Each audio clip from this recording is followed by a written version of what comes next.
इसी बीच बड़ी खबर आ रही है रायपुर में। रायपुर के सालेम स्कूल में गहमा गहमी का माहौल है।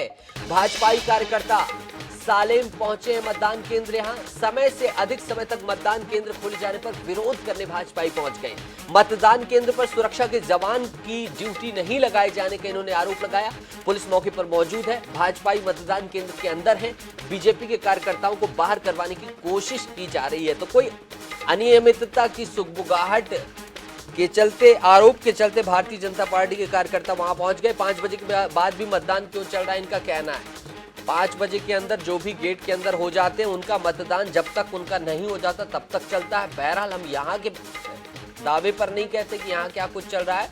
हम अपने सहयोगी से बात करने के बाद भी कहेंगे कि क्या कुछ हुआ है। लेकिन मोनिका हमारे साथ जुड़ गई है। मोनिका, ये मतदान स्थल से बात आई है कि यहाँ भाजपा भारतीय जनता पार्टी के कार्यकर्ता पहुंच गए हैं, बाहर निकालने की कोशिश की जा रही है। इनका कहना है कि मतदान का समय खत्म हो गया फिर भी मतदान जारी है। बहरहाल क्या 5 बजे के पहले जो अंदर थे उनका मतदान चल रहा है या फिर बाहर से भी एंट्री दी जा रही है? कितने सच्चाई है, कितना फसाना है इन आरोपों में?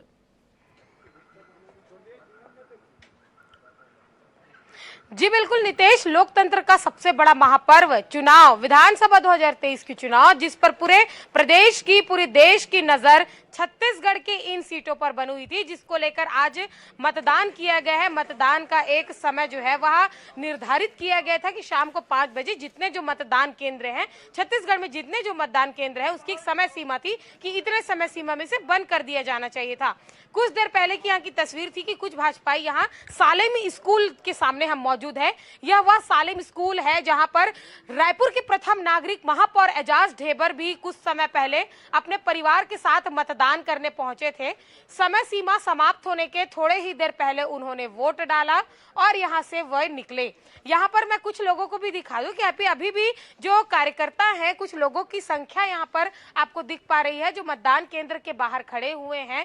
थोड़ी देर पहले ही यहां का नजारा कुछ इस प्रकार से था कि भारतीय जनता पार्टी के कुछ कार्यकर्ता आए और उन्होंने यह आरोप लगाया कि समय सीमा से अधिक यहां पर वोट कराया जा रहा है और यहां पर जो सुरक्षा बलों की ड्यूटी नहीं लगाई जा रही है। अंदर का नजारा दिखा दूं कि बहुत देर के बाद अब इस गेट को बंद किया गया है और कुछ देर पहले यहां पर यह भी बात की जा रही थी कि यहां पर जो मतदान है वह 30 से 40 मिनट विलंब शुरू हुआ था, देर से शुरू हुआ था। ईवीएम मशीन में कोई गड़बड़ी आ गई थी। कई लोगों से हमने बातचीत की, वह लोग फिलहाल तो अभी यहां पर नजर आ नहीं रहे हैं, लेकिन यहां पर कुछ लोग हैं जो लगातार यहां पे लंबे समय से बने हुए थे। लगातार यहां पे मतदान हुआ, आप लोग यहां पे बने हुए थे। कुछ भाजपा के कार्यकर्ता आते हुए यह आरोप लगाते कि समय सीमा से ज्यादा यहां पर मतदान किया जा रहा है। क्या कहेंगे? ये उनका अनर्गल बयान था, उनकी बौखलाहट थी, वो उनकी हार का उनका डर बता रहा था। सबसे शांतिपूर्ण तरीके से 6 number, 7 number, 8 number booth, 3 booth के यहाँ पे वोटिंग हुई है। 5 बजे से पहले ही यहाँ पे मतदान पूरा हो चुका था। 5 बजे यहाँ पे गेट बंद हो चुका था। उसके बाद 5:30 बजे जब गेट बंद हो गया, भाजपा के लोग यहाँ पे आके बाहर माहौल बना रहे थे और माहौल बनाने के बाद जब गेट उनके लिए नहीं खोला गया तो उन लोग ने इसका अनर्गल बयान दिया और बोला कि यहाँ पे गेट खुला हुआ है, वोटिंग हो रही है, जबकि पीठासीन अधिकारी यहाँ बैठे हुए हैं। 5 बजे तीनों मशीनों में वोटिंग कंप्लीट हो चुकी थी। वो लोग ये कह रहे हैं कि 5 बजे तक का एक समय सीमा निर्धारित था। यहाँ पर अंदर में बहुत से कार्यकर्ताओं की, कांग्रेसी कार्यकर्ताओं की भीड़ थी, समय सीमा से अधिक। सर, हमने कुछ लोगों से बात की, वो बोले कि 30-40 मिनट लेट से शुरू हुआ, ईवीएम में कुछ गड़बड़ी आई थी। वो कह रहे हैं इसी का विरोध करने वह यहाँ पर पहुंचे हुए थे। ईवीएम में जो गड़बड़ी आई थी वो सुबह की घटना थी। उसके बाद सुचारू रूप से यहाँ पे मतदान हुआ है। लोगों ने जो उनके मन में था उसको मत में परिवर्तित करके अपना मतदान कर दिया है।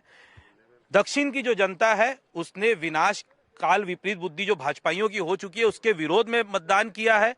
अंधेरे के खिलाफ प्रकाश की ओर मतदान किया है, विनाश के खिलाफ विकास की ओर मतदान। बिल्कुल मोनिका, आप आगे